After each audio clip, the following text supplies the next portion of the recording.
Saya Profesor Dr. Hamka, Fakultas Keguruan dan Ilmu Pendidikan, Program Studi Pendidikan Guru Sekolah Dasar, Semester 2, Kelas B.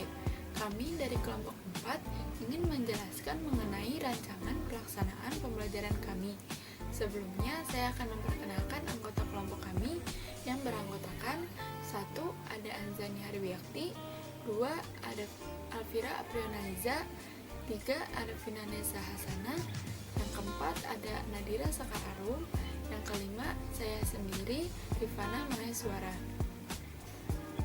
RPP kami bertemakan bersosialisasi yang mempunyai tujuan 1. Untuk pengetahuan, siswa dapat memahami tentang pentingnya hidup bersosial dengan orang lain. Yang kedua, untuk sikap, siswa dapat memahami cara bersosialisasi yang baik dengan sopan dan santun. Yang ketiga, untuk tindakan, siswa mampu berteman tanpa memandang fisik ataupun membeda-bedakan. Lalu kami mempunyai strategi pembelajaran yang berdasarkan penekanan. Strategi pembelajaran ini berpusat pada peserta didik. Jadi kami bisa tahu satu persatu kemampuan siswa. Bisa terlihat mana yang sudah menguasai, mana yang belum menguasai. Untuk metodenya, kami menggunakan 2 metode, yaitu ada metode komunikatif dan metode langsung. Yang pertama, metode komunikatif. Alasan kelompok kami menggunakan metode komunikatif yaitu karena menurut kelompok kami, ketika melakukan bersosialisasi pasti diawali oleh adanya komunikasi 2 arah, sehingga dengan menggunakan metode ini sangat cocok dengan tema yang telah kami buat. Kedua, metode langsung.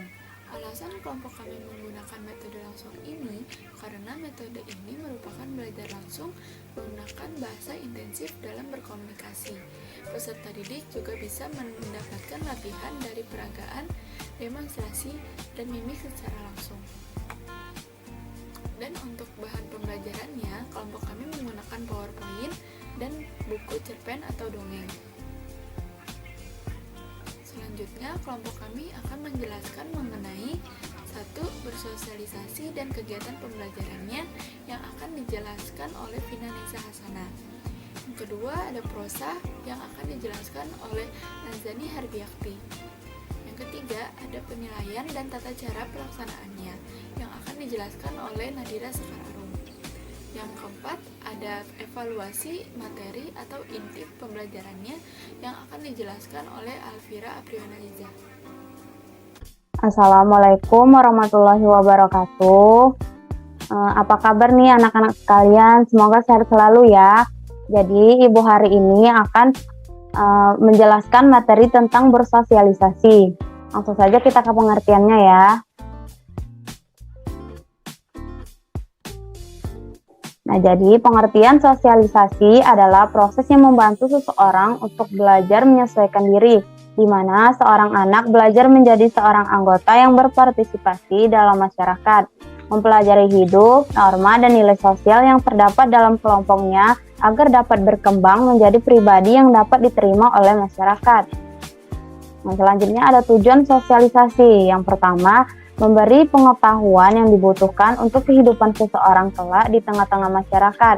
Yang kedua, menambah kemampuan berkomunikasi. Yang ketiga, untuk mengetahui lingkungan alam sekitar.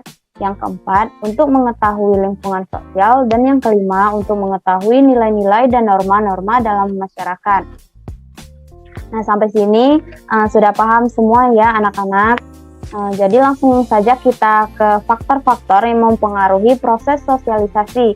Jadi di sini ada 2 faktor yang mempengaruhinya. Jadi yang pertama ada faktor intrinsik, yaitu merupakan faktor-faktor yang berasal dari dalam diri seseorang. Jadi contohnya itu kayak postur tubuh, golongan darah, bakat seni, olahraga, tingkat kecerdasan, dan lain-lain.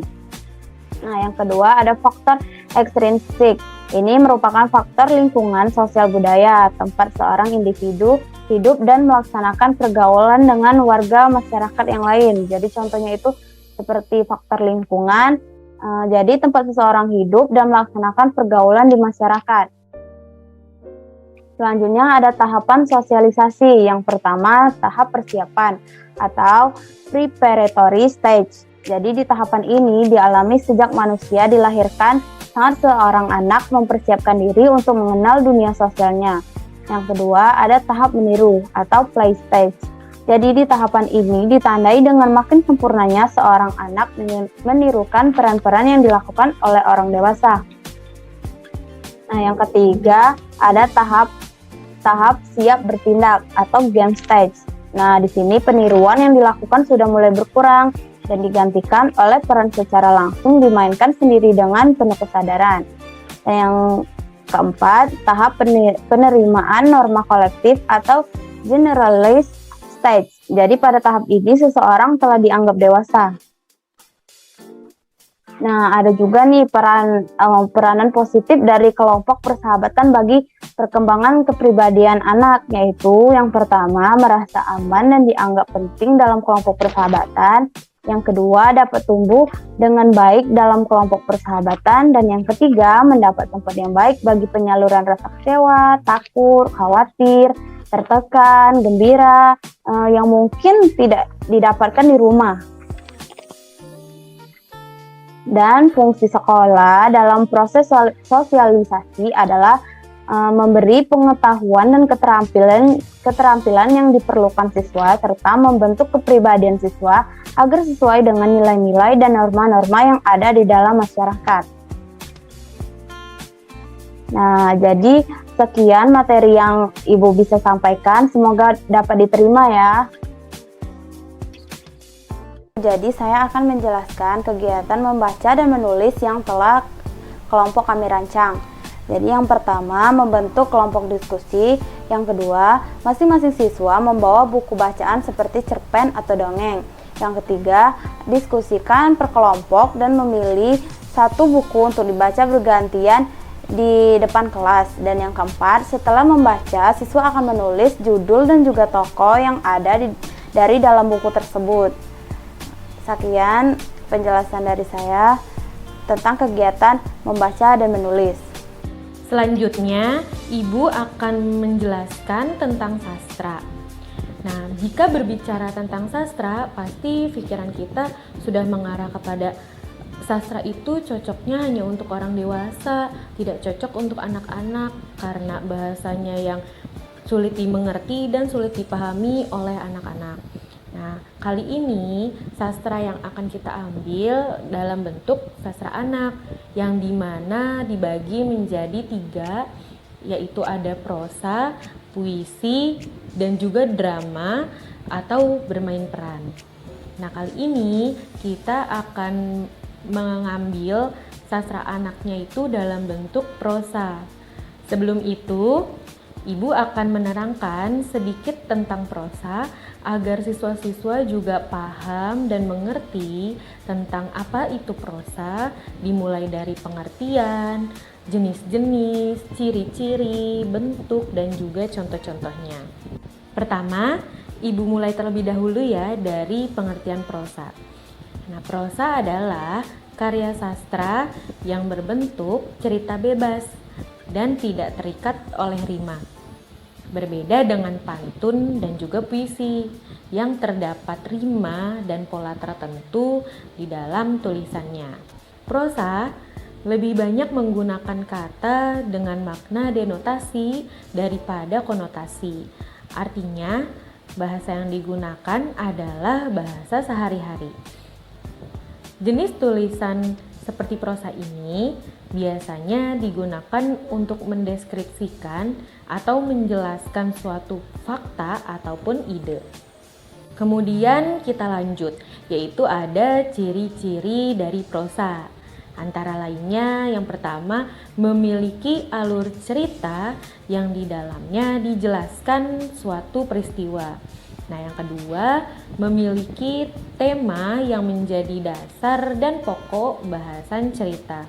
Yang ketiga ada tokoh dan penokohan, baik itu hewan, manusia, ataupun tumbuhan. Yang keempat memiliki latar kejadian seperti latar tempat, latar waktu, maupun latar suasana. Dan yang terakhir kelima yaitu memiliki amanat ataupun pesan yang bisa diambil dari cerita tersebut. Kemudian ada bentuk prosa. Nah, bentuk prosa ini ada dua, ada prosa lama dan juga prosa baru. Murid-murid harus bisa ya membedakan mana prosa lama dan juga prosa baru. Baik, akan Ibu terangkan ya. Jadi, prosa lama adalah prosa bahasa Indonesia yang belum terpengaruhi oleh budaya Barat. Sedangkan prosa baru adalah prosa yang dikarang bebas tanpa aturan apapun. Nah, prosa lama contohnya itu seperti hikayat, kisah, dan dongeng. Pasti murid-murid tahu dong apa itu dongeng, karena biasa dibaca ya kan di rumah sehari-hari, yang biasanya ada tokohnya itu hewan, terus ada gambarnya di dalam bukunya, seperti itu ya. Nah, kalau contoh dari prosa baru ada roman, novel, dan juga cerpen. Nah, murid-murid pasti tidak asing lagi dengan cerpen pastikan. Itulah penjelasan singkat tentang prosa yang bisa Ibu sampaikan. Semoga siswa-siswa sekalian bisa lebih paham dan mengerti tentang prosa. Sebelum kita beralih ke kegiatan berikutnya, yaitu penilaian sastra.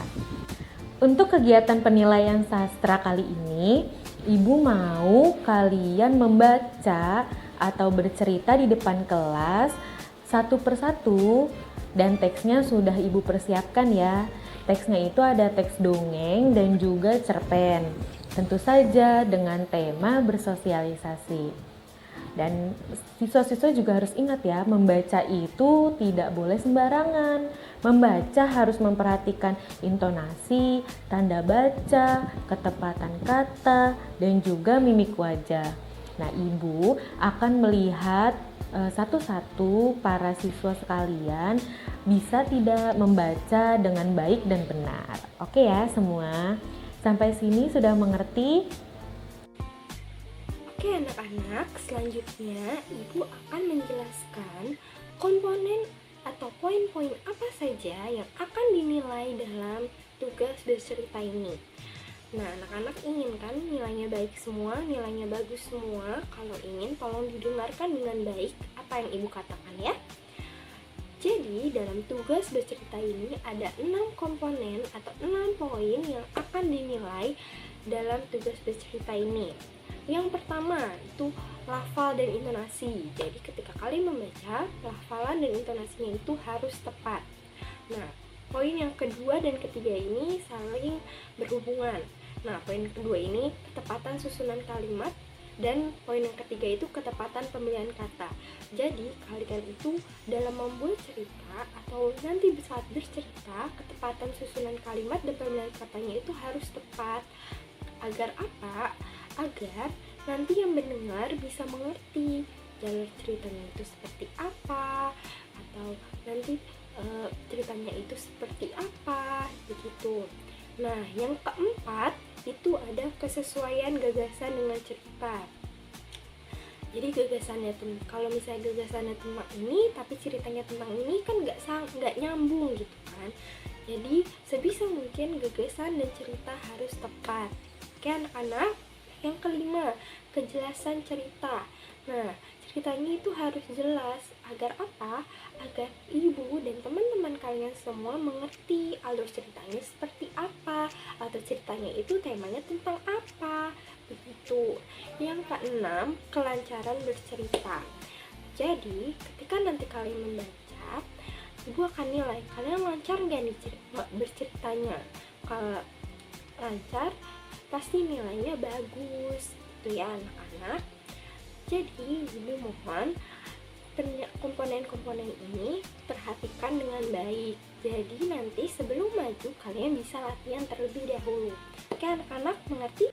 Ibu akan mengulang inti dari kegiatan pembelajaran kali ini. Jadi, tema yang diambil adalah tema bersosialisasi.